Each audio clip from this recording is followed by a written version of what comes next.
Bismillahirrahmanirrahim. Assalamualaikum warahmatullahi wabarakatuh.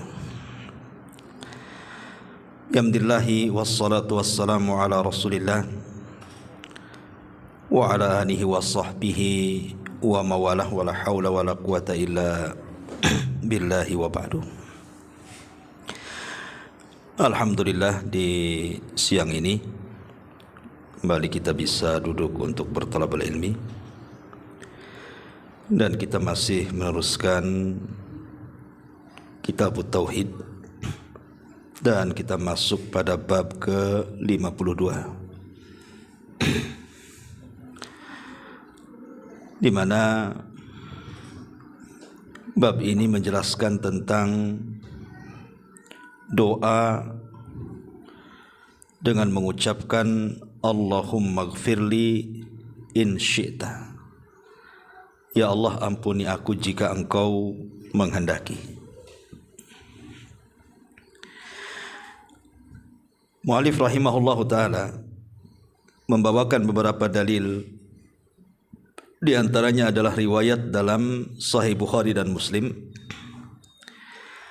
dari Abi Hurairah radhiyallahu an, Nabi sallallahu alaihi wasallam bersabda,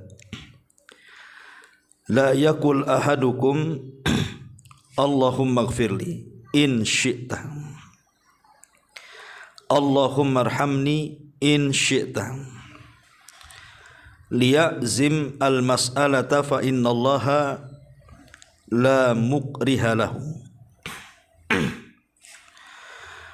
Janganlah ada seseorang di antara kalian yang berdoa dengan mengucapkan, ya Allah, ampunilah aku jika Engkau berkehendak, atau dia berdoa, ya Allah, rahmati aku jika Engkau berkehendak. Akan tetapi hendaklah meminta dengan mantap dan bulat, karena sesungguhnya Allah tidak ada satupun yang memaksanya untuk berbuat seperti itu. Kemudian dalam riwayat yang lain, dalam lafaz Muslim, wal yu'addim ar-raghbata fa innallaha la yata'azamahu syai'un a'tah. Dan hendaklah dia memiliki atau membesarkan keinginannya, karena sesungguhnya Allah tidak terasa berat baginya sesuatu yang ia berikan kepada hamba-hambanya. Taib. Ma'asyiral muslimat yang dimuliakan Allah Subhanahu wa taala, bab ini muallif rahimahullahu taala ingin menjelaskan tentang adab kepada Allah Subhanahu wa taala, berakhlak kepada Allah Subhanahu wa taala. Bahwa kita jangan sampai kurang ajar, mungkin bahasa kasarnya, kepada Allah Azza wa Jalla, tapi beradablah, berakhlaklah kepada Allah Azza wa Jalla. Salah satunya adalah akhlak ketika berdoa, karena doa itu sesuatu yang sangat agung di hadapan Allah. Makanya Nabi SAW mengatakan, laisa syai'un aqram indallah minad du'a. Tidak ada sesuatu yang lebih istimewa, lebih mulia di sisi Allah melebihi doa. Karena doa adalah sesuatu yang sangat istimewa, permintaan hamba kepada Rabbnya, dan Allah Subhanahu wa taala sangat senang dengan hamba yang senantiasa terus meminta kepadanya. Maka syariat Islam mengajarkan tentang adab dan akhlak bagaimana cara berdoa.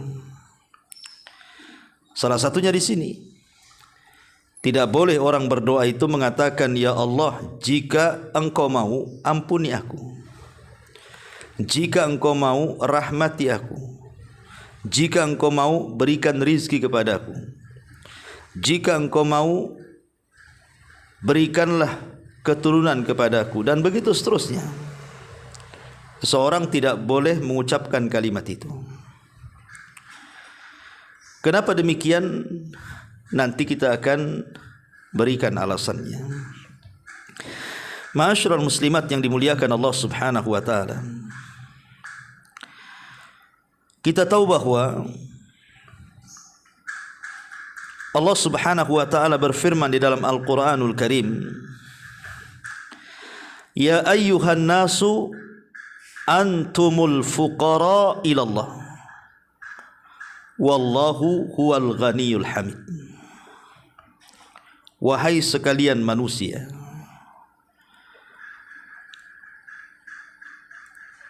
antumul fuqara ilallah, kalian itu sangat fakir dan berhajat kepada Allah Subhanahu wa taala. Wallahu huwal ghani al-hamid, karena Allah lah zat yang maha kaya, tidak memerlukan sesuatu baginya, lagi maha terpuji. Para ulama mengatakan bahwa di antara ruh ibadah seseorang itu ketika beribadah kepada Allah Subhanahu wa taala, hendaklah diiringi dengan at-tadhallul, merendahkan diri kepada Allah Subhanahu wa taala, wal iftikar, dan merasa butuh dan berhajat kepada Allah Azza wa Jalla. Jadi ruhnya sebuah ibadah itu adalah ketika kita ini merasa rendah, merasa hina, merasa kecil, merasa miskin di hadapan Allah Azza wa Jalla, merasa berhajat kepada Allah, butuh kepada Allah. Itulah hakikat daripada ruh ibadah. Tetapi seseorang yang kemudian menampakkan kesombongannya, seolah-olah tidak berhajat kepada Allah Subhanahu wa taala, maka Allah Subhanahu wa taala ancam, sayadkhuluna jahannama dakhirin. Mereka orang-orang yang sombong kepada Allah itu akan dimasukkan ke dalam jahannam dengan cara dihinakan. Ma'asyiral muslimat yang dimuliakan Allah Subhanahu wa taala, dalam sebuah hadis Nabi SAW bersabda dalam hadis yang dikeluarkan Imam Muslim dalam sahihnya dari hadis Abi Dzar radhiyallahu an. Allah Subhanahu wa taala berfirman dalam hadis qudsi, Ya ibadi, innakum lan tablughu dhurri fatadurruni wa lan tablughu naf'i fatanfa'uni. Ya ibadi, Lau anna awwalakum wa akhirakum wa insakum wa jinnakum kanu ala atqa qalbi rajulin wahidin minkum ma zada dhalika fi mulki syai'an. Ya ibadi, lau anna awwalakum wa akhirakum wa insakum wa jinnakum kanu ala afjari qalbi rajulin wahid ma naqasa dhalika min mulki syai'an. Dalam hadis qudsi, salah satu penggalannya adalah, kalau seandainya orang yang pertama di antara kalian sampai kepada orang yang terakhir di antara kalian, maksudnya sejak zaman Nabi Adam sampai yang terakhir mati, mereka berada di atas satu hati, semua bertakwa kepada Allah Azza wa Jalla, maka kata Nabi SAW, tidaklah ketakwaan seluruh manusia sejak zaman Nabi Adam sampai yang terakhir mati itu bisa menambah kekuasaan Allah sedikit pun. Atau sebaliknya, kalau satu dunia ini, jin dan manusianya, dari awal sampai akhir mereka berada di atas satu hati, semua rusak manusianya, tidak ada yang bertakwa kepada Allah Azza wa Jalla, itu tidak mengurangi kerajaan Allah sedikit pun. Karena Allah Subhanahu wa taala ghani, Dia tidak butuh kepada kita, kita yang butuh kepada Allah. Allah tidak berhajat kepada kita, kita yang berhajat kepada Allah Azza wa Jalla. Karena Dia adalah Samad, seluruh manusia bergantung kepada Allah Azza wa Jalla. Bahkan dalam hadis yang lain, kalau seandainya orang yang awal-awal di antara kalian, Adam alaihi salatu wassalam, wa akhirakum, ataupun orang-orang yang terakhir di antara kalian, orang yang hidup menjelang kiamat. Mereka berkumpul ala sa'idin wahid, di sebuah tanah dataran yang luas. Dikumpulkan semuanya manusia di situ, jin dan manusianya. Kemudian mereka pun fayas'aluna mas'alatahu.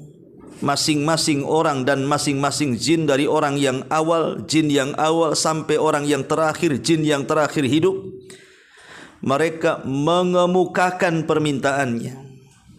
Semua minta kepada Allah. Ada yang minta banyak, ada yang minta berlebihan, ada yang minta sedikit. Semua minta. Maka Nabi SAW mengatakan dalam hadis qudsi, kata Allah Subhanahu wa ta'ala, maka Allah Subhanahu wa ta'ala akan memberikan seluruh permintaannya. Karena kekayaan Allah Subhanahu wa ta'ala yang Allah berikan kepada seluruh manusia, jin dan manusianya, itu seperti jarum yang dicelupkan ke lautan. Kemudian diangkat, kemudian di situ ada satu tetes di ujung jarum. Itulah kekayaan Allah Subhanahu wa ta'ala yang diberikan kepada seluruh manusia dan jinnya. Dan itu cukup untuk mereka. Sementara lautan luas itu adalah kekayaan Allah Azza wa Jalla. Jadi kalau Allah Subhanahu wa ta'ala memberikan kekayaannya kepada seluruh manusia yang memintanya, kepada seluruh jin yang memintanya, itu seperti jarum yang dicelupkan ke air lautan, kemudian diangkat satu tetes, itulah mencukupkan untuk memberikan kepada seluruh jin dan manusia dalam permintaan mereka. Artinya Allah itu ghani, maha kaya. Allah itu kaya. Allah itu sangat luas kekayaannya dan tidak terbatas. Karena yang diberikan kepada kita manusia dan jin dari awal sampai akhir itu hanya setetes air yang ada di ujung jarum. Sementara kekayaan terbentang bagaikan lautan, seolah-olah tak bertepi. Yang ingin saya katakan bahwa di dalam hadis yang atau bab yang kita kaji ini, Nabi SAW melarang, tidak boleh seseorang itu berdoa kepada Allah dengan mengatakan, ya Allah ampuni aku jika kau mau. Ya Allah rahmati aku jika kau mau. Ya Allah berikan rizki kepadaku jika kau mau. Ya Allah berikan keturunan kepadaku jika kau mau. Kalimat seperti ini ada kalimat merendahkan, tidak beradab, merendahkan Allah Subhanahu wa ta'ala. Kenapa kalimat ini dilarang tegas dalam agama? Tidak boleh seseorang itu dalam berdoa mengucapkan kalimat itu. Pertama, karena orang yang berdoa seperti itu, dia menyangka bahwa Allah Subhanahu wa ta'ala seolah-olah tidak dibutuhkan oleh kita. Kalimat itu kan seolah-olah kita tidak berhajat kepada Allah. Kita tidak butuh dengan Allah Subhanahu wa ta'ala. Sehingga dia mengucapkan, ya Allah kalau kau memberi, alhamdulillah, kalau tidak ya enggak mengapa gitu kan. Lah ini kan seolah-olah kita tidak berhajat kepada Allah. Kita ini semua berhajat kepada Allah Azza wa Jalla. Antumul fuqara ilallah. Kita ini fakir. Hidup kita bergantung kepada Allah sejak dalam janin perut ibu kita. Kita berhajat kepada Allah. Butuh makanan, asupan makanan dan minuman. Kemudian setelah lahir juga masih berhajat kepada Allah Azza wa Jalla. Butuh makanan dan minuman, asupan bagi dia. Kemudian setelah beranjak besar, kemudian remaja, kemudian dewasa, kemudian sampai tua, sampai masuk ke liang lahat, sampai dikumpulkan di padang mahsyar, sampai di hadapan kita surga dan neraka, kita itu berhajat kepada Allah Azza wa Jalla. Kalau kita mengatakan seperti itu, seolah-olah kita tidak berhajat kepada Allah, padahal Allah itu zat yang maha kaya. Yang maha kaya. Maka jangan berdoa dengan mengatakan seperti itu seolah-olah kita tidak berhajat kepada Allah Azza wa Jalla. Ini lancang, kurang ajar, tidak beradab dan tidak berakhlak. Kemudian yang kedua, seolah-olah kita ini meremehkan Allah. Seolah-olah kita ini meremehkan Allah dan Allah itu seolah-olah tidak sanggup memberikan apa yang kita minta. Allah itu kaya, sudah saya katakan Allah itu kaya. Seberapa permintaan hamba-hambanya pun Allah beri. Kalau kita mengatakan ya Allah berikan rizki jika kau mau, seolah-olah meremehkan Allah Azza wa Jalla. Makanya dikisahkan oleh seorang syekh itu, ada seseorang yang berdoa di depan Ka'bah. Doanya apa? Dia mengatakan, ya Allah berikan kepadaku uang 5 miliar. Besar enggak tuh? Besarlah 5 miliar. Ibu saja kalau dikasih suami 1 bulan 10 juta saja udah senang gitu ya. Besar tuh ya. Dia minta kepada Allah Azza wa Jalla dengan mengatakan, ya Allah berikan kepadaku 5 malayin, 5 miliar. Tiba-tiba orang di sampingnya mengatakan, wahai fulan, kenapa kau minta banyak-banyak katanya? 1 miliar sudah cukup tuh katanya. Kenapa kau mesti minta 5 miliar kepada Allah? 1 miliar lo sudah banyak katanya. Maka orang yang berdoa ini melirik kepada orang sebelahnya dan mengatakan, hei fulan, aku lo tidak minta sama kamu, aku minta sama Allah. Kalau minta sama kamu 5 miliar ya kebanyakan lah. Paling kalau aku minta 5 miliar sama kamu, kau kasih mungkin 100 ribu kan itu. Ini yang aku minta adalah zat yang maha kaya. Terserah aku lah yang minta 1 miliar, 2 miliar, 5 miliar. Yang aku minta adalah zat yang maha kaya. Menunjukkan kalau teguran orang sebelah ini meragukan bahwa Allah Subhanahu wa taala tidak sanggup untuk mengabulkan permintaannya. Jangan pernah meremehkan Allah. Merasa Allah keberatan kalau seandainya kita berdoa seperti itu. Jadi kalimat ya Allah berikan ampun kepadaku jika kau mau, berikan rizki kepadaku jika kau mau, ini bahaya. Karena seolah-olah mengecilkan Allah Subhanahu wa ta'ala. Tadi kan sudah saya katakan, kalau seluruh manusia, jin dan manusianya berkumpul kemudian meminta seluruh permintaannya, maka Allah akan beri seperti jarum yang ditenggelamkan di lautan kemudian diangkat, kemudian adalah air yang menetes di ujung jarum. Air yang menetes itulah cukup untuk memberikan setiap hajat manusia dan jin yang meminta kepada Allah Azza wa Jalla. Jangan pernah ragu. Jangan mengecilkan Allah Azza wa Jalla dengan mengatakan, ya Allah berikan rizki kalau kau mau. Ya. Kemudian yang ketiga, kata-kata seperti itu sama dengan tahsilul hasil namanya, Bu. Enggak ada gunanya ucapan kayak gitu. Karena setiap pemberian dari Allah itu memang atas kehendak Allah.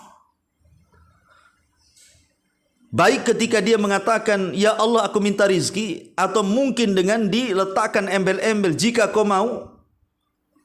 Semua pemberian yang Allah berikan kepada kita itu semua atas kehendak Allah, bukan atas kehendak kita. Percuma kita mengucapkan insyita jika kau mau, semua juga atas kehendak Allah. Jika Allah mau Allah beri, jika Allah tidak mau ya Allah tidak akan beri. Ngapain dia ngomong seperti itu?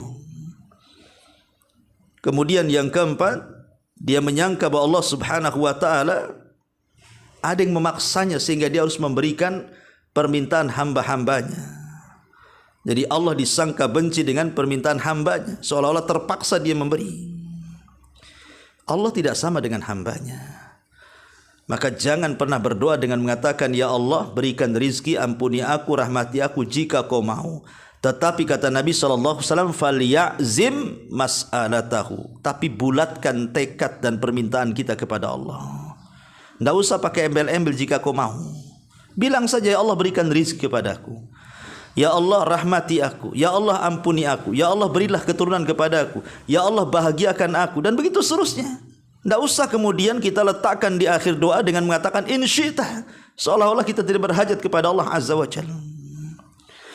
Ma'asyiral muslimat yang dimuliakan Allah Subhanahu wa ta'ala, jangan pernah menyamakan Allah dengan hamba-hambanya. Kalau hamba-hamba Allah Subhanahu wa ta'ala sekaya apapun, seluas apapun kekayaan yang ada di tangannya, anggaplah dia itu mungkin di zaman sekarang diistilahkan dengan istilah apa tuh? Ya. Istilah sultan. Sekarang kan kalau ada orang kaya dikit-dikit dibilang sultan, sultannya Batam, sultannya Jakarta gitu kalau ada orang kaya itu. Anggaplah dia sultan. Banyak kekayaannya, banyak perusahaannya, banyak apartemennya. Itu kalau kita meminta kepada mereka tidak sama dengan kita ketika kita minta kepada Allah Azza wa Jalla. Sebab manusia ini kalau diminta, Bu, terkadang ketika memberi itu rasanya berat karena mungkin yang kita minta itu terlalu besar. Yang kita minta itu terlalu besar, makanya dia berat mau ngasih. Kita ngajukan proposal minta 100 juta, tahu-tahu hanya dikasih 5 juta. Padahal uangnya miliaran. Itulah manusia. Uang miliaran juga, uang triliunan juga. Kadang-kadang kalau ada orang datang proposal, Bu, tidak diberi seperti yang dicantumkan dalam proposal itu kan, Bu. Dia minta 1 M, dikasih cuman 10 juta. Ya, itulah tabiat manusia. Mereka itu sekaya apapun tetap miskin. Tidak ada orang kaya itu kaya di dunia. Tetap yang kaya itu Allah Subhanahu wa ta'ala. Ataupun bakhil, tidak mau ngasih dia. Padahal kaya tapi bakhil. Dia berpikir seperti paradigma sekuler. Nih kalau saya kasih permintaannya, habislah uang saya. Padahal uangnya triliunan, miliaran. Yang diminta itu mungkin 1 juta, 2 juta. Enggak mau kasih dia. Takut kurang kekayaannya. Dia enggak yakin bahwa harta dia titipan Allah Subhanahu wa ta'ala. Itulah manusia.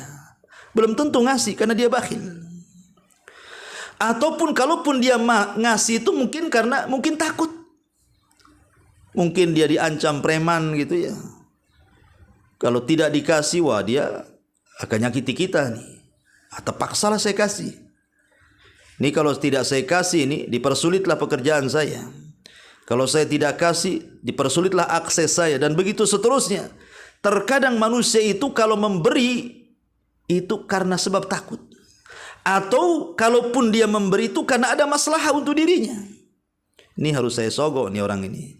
Kalau enggak nanti enggak licin nih. Nah, saya harus sogok dia ini, harus saya kasih nih orang ini. Kalau enggak dipersulit nanti saya nanti. Terkadang dia memberi itu karena ada maslahat kepada dirinya, bukan karena ikhlas, Bu. Itulah manusia. Kalau ada orang datang meminta kepada kita itu, imma karena terlalu besar permintaannya sehingga kita kasih sedikit, atau mungkin tidak sama sekali diberi karena dia bakhil, atau mungkin karena takut, atau mungkin karena ada maslahat yang bermanfaat untuk dirinya, terpaksa dia kasih.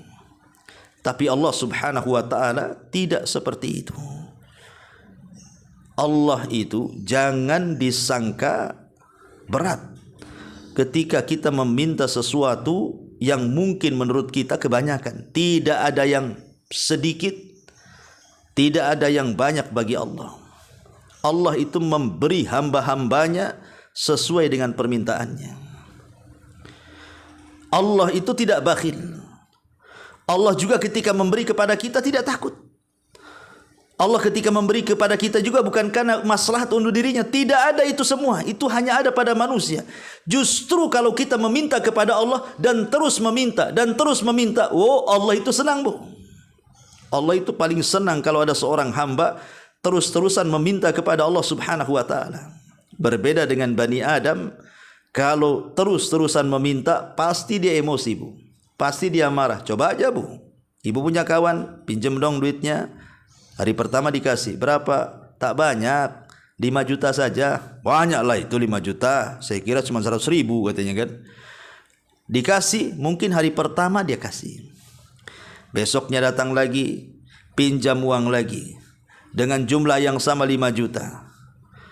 Mungkin bisa dikasih. Tapi kalau ketiga kali, keempat kali, kelima kali, boleh jadi dia emosi. Mungkin kalau datang kita rumahnya digembok, mungkin juga handphonenya diblokir nomornya, atau tidak mau ketemu, atau kalau nampak di jalan dia menghindar, takut nih kalau dia datang pasti pinjam uang nih. Jadi kadang-kadang orang itu berpikir ulang. Itulah manusia, kalau banyak diminta dia marah. Tapi Allah Subhanahu wa taala justru terbalik, kalau kita tidak meminta kepada Allah, Allah marah. Itulah bedanya. Ya, jangankan minta yang besar, yang kecil saja. Kalau ibu hari-hari datang ke tetangga minta bawang itu ya cuman 5 iris saja. Kalau hari-hari minta, pasti akan langsung ditutup tuh rumahnya.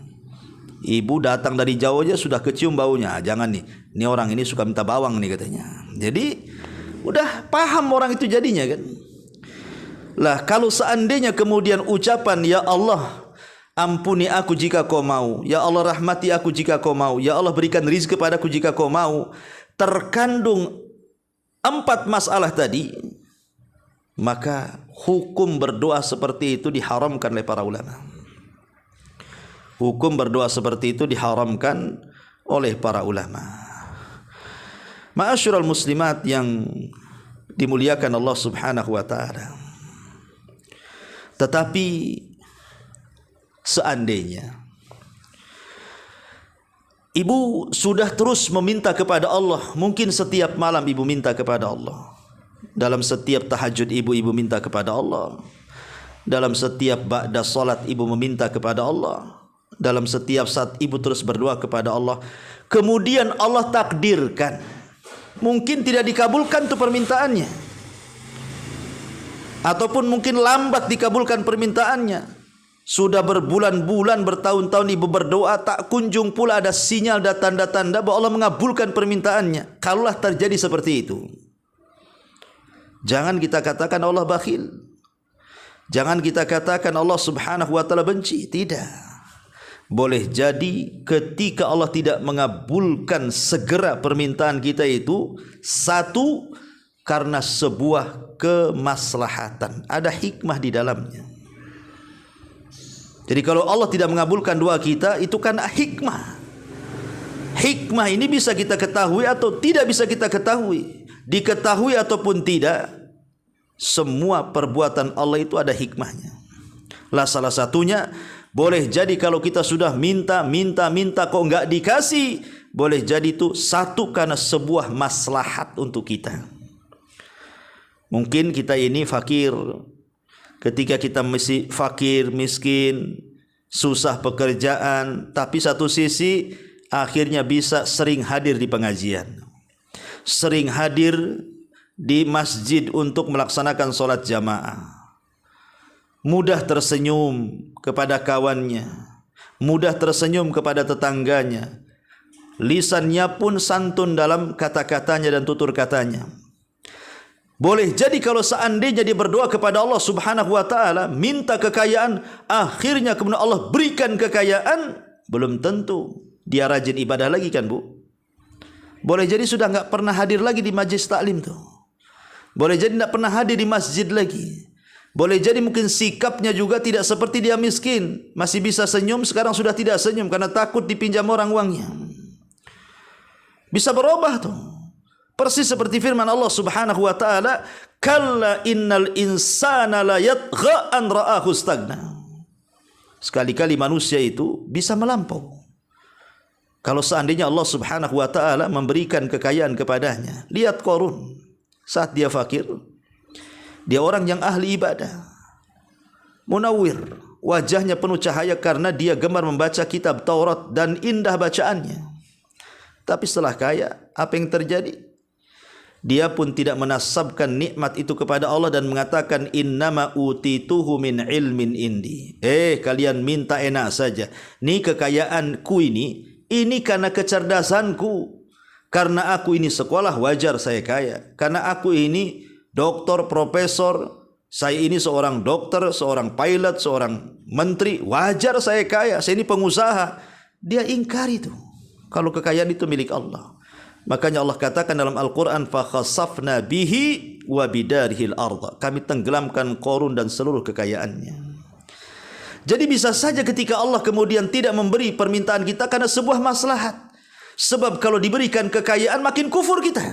Makanya sengaja Allah Subhanahu wa taala tidak memberikan kekayaan itu supaya dia tetap istiqomah. Dia bisa hadir di majlis taklim, dia bisa rajin ibadah, sikapnya juga santun, ucapannya juga santun dan begitu seterusnya supaya istiqomah dia. Ini kan baik kan Bu? Ya. Ini yang pertama. Yang kedua, boleh jadi Allah Subhanahu wa taala tidak kabulkan segera itu karena Allah hendak menabung pahala bagi orang yang berdoa itu. Untuk apa tabungan itu? Untuk kelak di akhirat mengangkat derajat kita di surga. Jadi kalau seandainya kita terus berdoa kok nggak dikabulkan Bu, boleh jadi Allah sengaja menabungkan pahala kita supaya kelak ketika Allah takdirkan kita masuk surga sebagai pengangkat derajat kita di surga. Amalan kita tidak banyak, tetapi surga ditinggikan oleh Allah karena apa? Karena rajin berdoa. Ini yang kedua. Atau yang ketiga, kalau memang kita berdoa kemudian lambat dikabulkan, boleh jadi Allah Subhanahu wa taala akan memberi sesuatu yang jauh lebih baik dibandingkan yang ia minta. Bisa saja.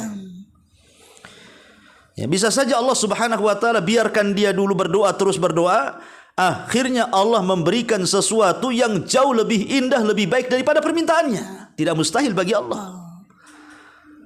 Tidak mustahil bagi Allah memberikan sesuatu yang terbaik dari permintaan seorang hamba kepadanya. Atau yang keempat, bisa saja Allah Subhanahu wa taala tidak kabulkan segera permintaannya karena sebuah keburukan. Atau yang terakhir, mungkin Allah Subhanahu wa taala mengabulkan dengan cara yang lainnya. Yang diminta lain, yang dikabulkan pula lain. Yang diminta supaya dimudahkan pekerjaannya, supaya diterima pekerjaannya, dimudahkan rizkinya, diluaskan rizkinya.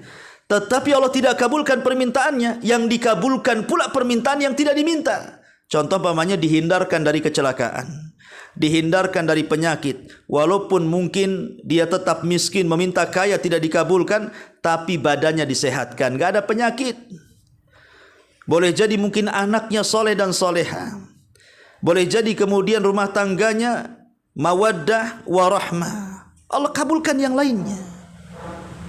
Jadi bukan berarti kemudian kalau seorang berdoa kepada Allah kemudian Allah lambat mengabulkannya atau dikabulkannya tidak dengan segera gitu. Kemudian kita macam-macam kepada Allah Azza wa Jal, langsung suudzon kepada Allah Azza wa Jal. Tidak boleh, karena Allah Subhanahu wa taala itu ma'adhanni abdi bi. Kata Allah, Allah itu bersama prasangka hambanya kepadaku.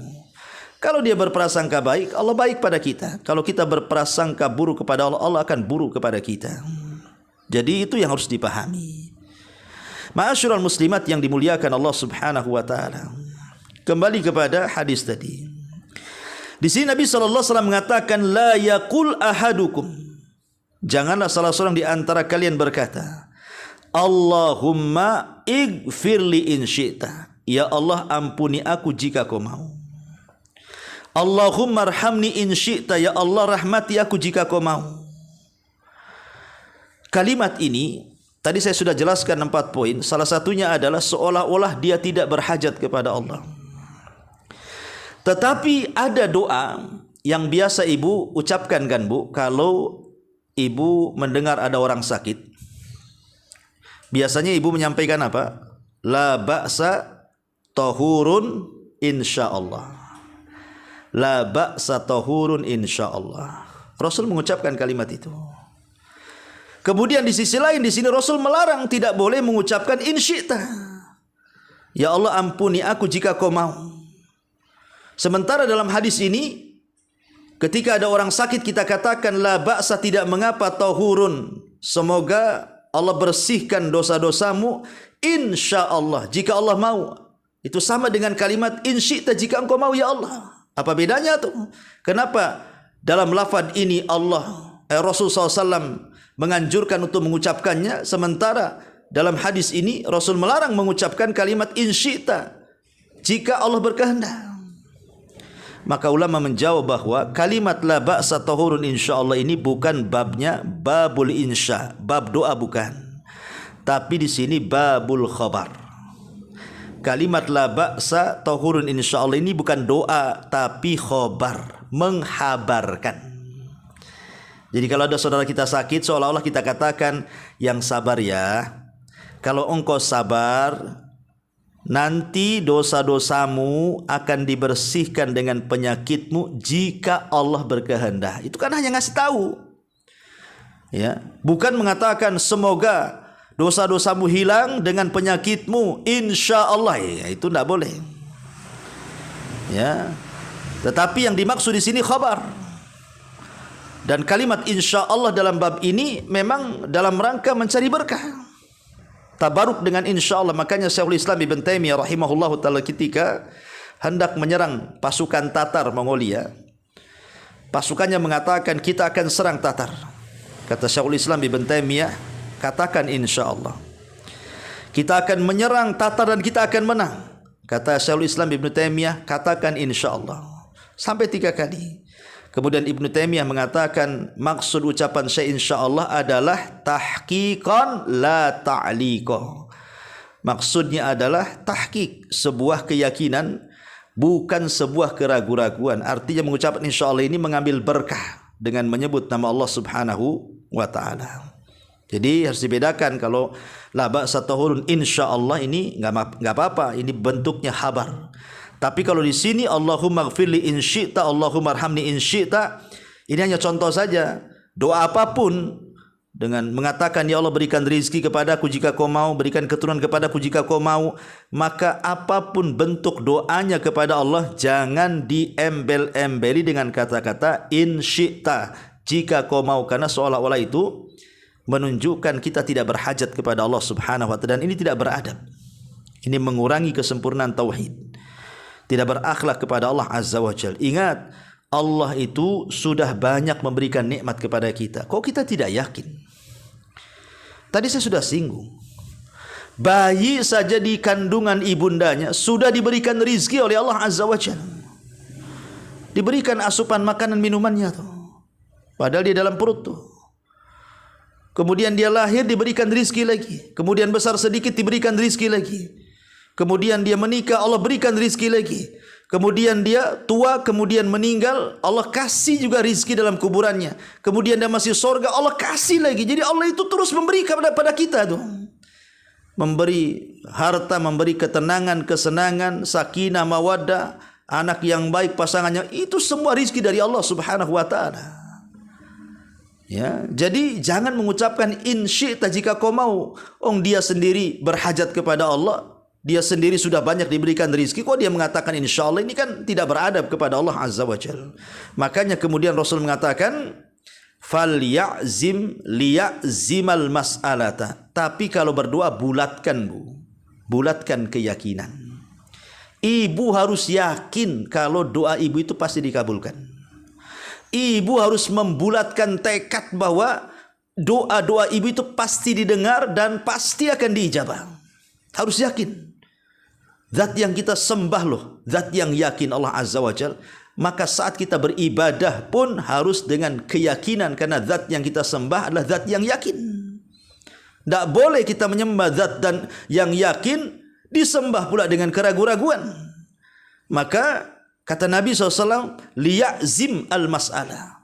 Tekadkan, yakinkan bahwa setiap permintaan kita pasti dikabulkan. Kenapa? Karena fa innallaha la mukriha lahu. Kenapa demikian? Kata Nabi SAW, karena Allah tidak ada yang memaksanya. Enggak ada orang Allah dipaksa memberikan kepada kita itu, tidak. Kalau hamba ya mungkin lah ya kan. Kadang-kadang dia terpaksa atau dipaksa untuk memberi. Tapi Allah siapa yang maksa? Dan Allah tidak terpaksa. Karena apapun yang Allah berikan kepada kita itu tidak mengurangi sedikit pun kekayaannya. Secuil pun tidak. Karena kalau seandainya jarum itu dicelupkan di lautan, kemudian menetes, nanti balik lagi ke lautan tuh tetesannya itu. Jadi tidak berkurang sama sekali pemberian Allah kepada kita itu. Lalu kita menganggap kemudian Allah tidak sanggup memberikan pemberian kita. Kan lancang namanya. Maka kata Nabi SAW dalam hadis yang lain, wal yu'adzimir raghbah. Hendaklah besarkan harapan kita kepada Allah. Besarkan harapan kita kepada Allah. Jangan istijal. Karena di antara sebab ditolaknya doa itu isti'jal. Apa itu isti'jal, Bu? Mengatakan da'autu falam yastajibli. Aku sudah berdoa, tapi kok tak kunjung-kunjung dikabulkan. Justru dia mengucapkan seperti itu, itulah sebab doa tidak dikabulkan. Jangan mengatakan seperti itu. Aku loh sudah capek aku minta itu. Setiap hari aku minta, setiap sholat aku minta, setiap malam aku minta, kok nggak pernah dikabul-kabulkan, kenapa ya? Jangan ngomong begitu. Sebab itu disebut isti'jal, dan isti'jal itu yang menghalangi doa, tidak akan dikabulkan Allah Subhanahu wa taala. Berdoa saja. Tidak perlu mengatakan aku sudah banyak berdoa tidak dikabulkan, karena tidak ada ruginya orang berdoa itu, Bu. Karena setiap doa itu ibadah. Tadi kan saya sudah katakan, boleh jadi tidak dikabulkan itu karena sebuah hikmah dan kemaslahatan. Ya, mungkin Allah Subhanahu wa taala hendak menguji kita dan menabungkan pahala untuk kita untuk mengangkat derajat kita di sorga. Kita tidak tahu di balik itu apa, tapi yang jelas di balik doa itu ada maslahat besar yang kita tidak tahu. Allah pasti merencanakan sesuatu yang kita tidak tahu. Terus berdoa kepada Allah Azza wa Jalla.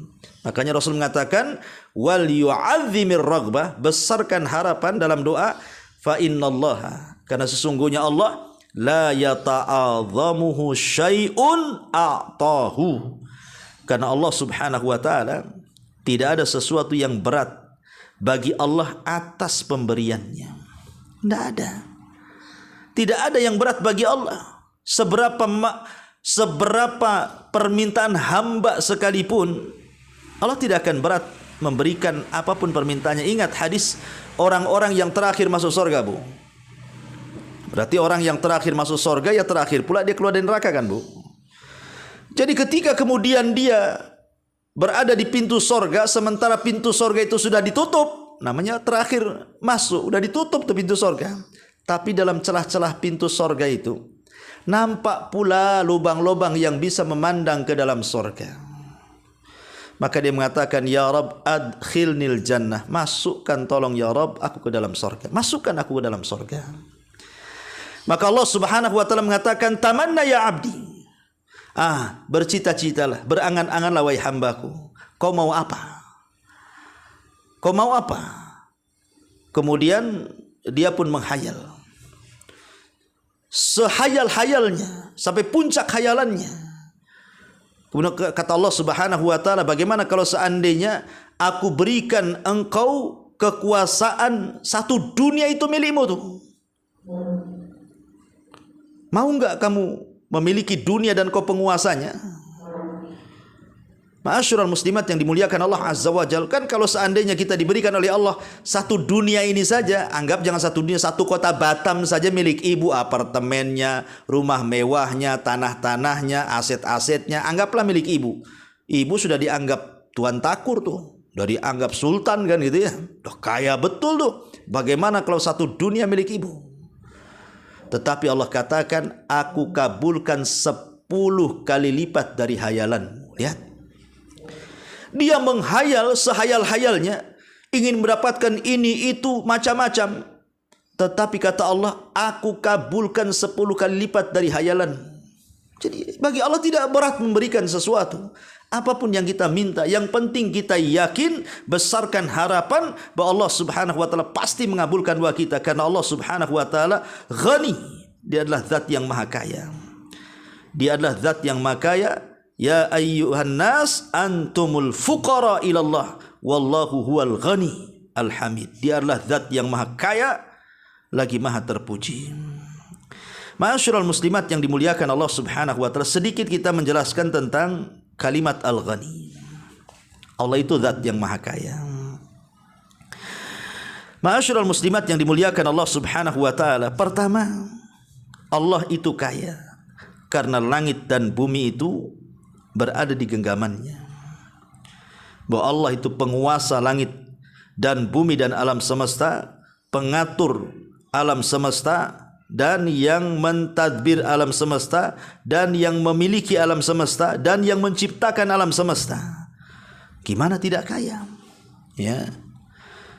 Allah mengatakan dalam surah Al-Hajj ayat 64, lahu ma fis samawati wa ma fil ar wa innallaha lahuwal ghaniyul hamid. Apa-apa yang ada di langit dan apa-apa yang ada di bumi semua milik Allah. Karena sesungguhnya Allah zat yang maha kaya lagi maha terpuji. Dari sini kita tahu bahwa kalau langit dan bumi serta isi keduanya, bahkan semesta alam ini, dari makhluk yang paling besar seperti arasy-Nya, ataupun makhluk yang paling kecil gitu ya, yang tidak bisa lihat kecuali dengan alat, itu semua milik Allah. Tidak ada manusia itu, bahkan manusia itu jasadnya sendiri milik Allah, bukan milik dia. Makanya dilarang seorang itu menyakiti jasadnya sendiri, karena jasad itu bukan milik dia sendiri. Pamannya seseorang menggunting jarinya, nggak boleh, jari itu bukan milik dia, milik Allah. Ya, jadi harus yakin Allah itu kaya. Jadi jangan ragu-ragu dalam minta, karena Allah itu ghani, dia zat yang maha kaya. Ya. Kemudian juga yang kedua, Allah itu kaya dari hamba-hambanya. Allah tidak berhajat imbalan dari hamba-hambanya. Makanya Allah mengatakan dalam surah Az-Zariyat ayat 56-57, wa ma khalaqtul jinna wal insa illa liya'budun ma uridu minhum mir rizqin wa ma uridu an yut'imun. Tidaklah aku ciptakan jin dan manusia kecuali disuruh mereka untuk beribadah kepadaku. Aku tidak hendak meminta dari mereka rizki sebagai imbalan, ataupun aku tidak hendak meminta kepada mereka makanan sebagai imbalan. Tidak. Allah tidak hendak membalas apa yang sudah dia beri kepada kita. Kita hanya dituntut oleh Allah Subhanahu wa taala disuruh untuk mentauhidkan dan beribadah kepadanya. Itu sudah cukup. Ya. Tapi manusia kan beda, Bu. Kalau ibu bantu saya, pamannya waktu saya susah, miskin, saya pinjam modal sama ibu, anggaplah saya pinjam modal 100 juta, kemudian ibu kasih, kemudian saya kembangkan akhirnya jadi kaya raya gitu ya. Tiba-tiba ibu yang jatuh miskin datang kepada saya. Ya, pasti dia akan mengatakan, Ustadz dulu kan Ustadz kesini susah, aku yang bantu sekarang kaya, tolonglah bantu saya. Nah, manusia kan seperti itu. Harus ada balas-balasannya. Ya, harus ada barternya, kalau bisa yang sama barternya. Tapi Allah Subhanahu wa taala ketika memberikan kekayaan kepada kita, Allah tidak minta dikembalikan kekayaannya, hanya minta bersyukur dengan cara beribadah dan mentauhidkan Allah Subhanahu wa taala. Kemudian juga Allah Subhanahu wa taala menggandengkan kalimat kaya dengan pujian, wallahu huwal ghaniyul hamid, dan Allah zat yang maha kaya lagi maha terpuji. Kenapa kalimat terpuji ini?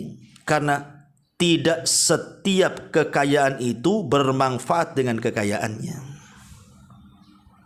Tidak semua orang kaya bermanfaat kekayaannya kepada orang kaya itu.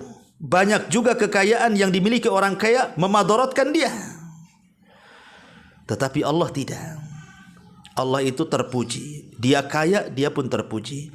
Tapi manusia ada yang kaya tapi tercela pula dia. Dihujat manusia karena bakhilnya, dihujat manusia karena zalimnya, dihujat manusia karena jahatnya. Karena orang kaya itu kan sirutugyan, rahasia jahatnya orang. Ya. Ma'asyiral muslimat yang dimuliakan Allah Azza wa Jalla, intinya dari bab ini semua adalah di antara akhlak dan adab kita kepada Allah dalam berdoa, jangan mengucapkan kalimat in syi'ta, jika kau berkehendak. Ini saja Bu yang bisa sampaikan dalam bab yang ke-52. Sebelum saya tutup, silahkan kalau ini bertanya.